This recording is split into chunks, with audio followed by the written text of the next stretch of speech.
സർക്കാർ ഉദ്യോഗസ്ഥനായ അച്ഛൻ്റെയും അമ്മയുടെയും ഏക മകൾ.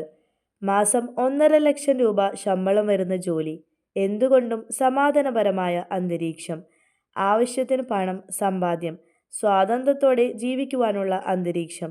ഇതെല്ലാം വേണ്ടെന്ന് വെച്ച് അവൾ എന്തിനു മരണത്തിന് കീഴടങ്ങി എന്നാണ് ഭൂരിഭാഗം പേരും ചിന്തിക്കുന്നത്. കുറച്ചു നാളുകളായി മാനസികമായി വലിയ വിഷമത്തിലൂടെയും സമ്മർദ്ദത്തിലൂടെയും കടന്നുപോയ ആളായിരുന്നു മേഘ.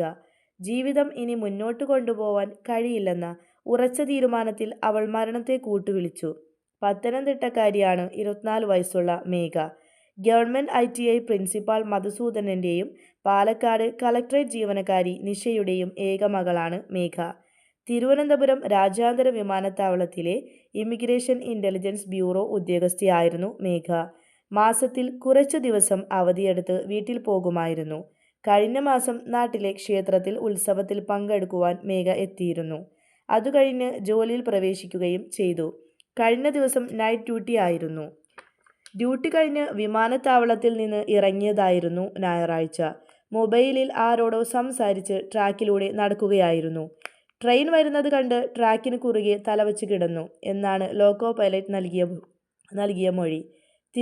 തിരുവനന്തപുരത്തേക്ക് വരുന്ന ജയന്തി ജനത എക്സ്പ്രസിന് മുന്നിലാണ് മേഘ കിടന്നത്. സംഭവ സമയത്ത് ഫോണിൽ ആരോടാണ് സംസാരിച്ചതെന്നാണ് പോലീസ് അന്വേഷിക്കുന്നത്. അപകടത്തിൽപ്പെട്ട് ഫോൺ ആകെ തകർന്നിരുന്നു. സൈബർ സംഘത്തിന്റെ സഹായത്തോടെ വിവരങ്ങൾ ശേഖരിക്കാനാണ് പോലീസിന്റെ നീക്കം. പോസ്റ്റ്മോർട്ടത്തിന് ശേഷം മൃതദേഹം ബന്ധുക്കൾക്ക് കൈമാറി. മിനിഞ്ഞാന്ന് രാവിലെ 9:30-ക്കാണ് ട്രാക്കിൽ മൃതദേഹം കണ്ടെത്തിയത്.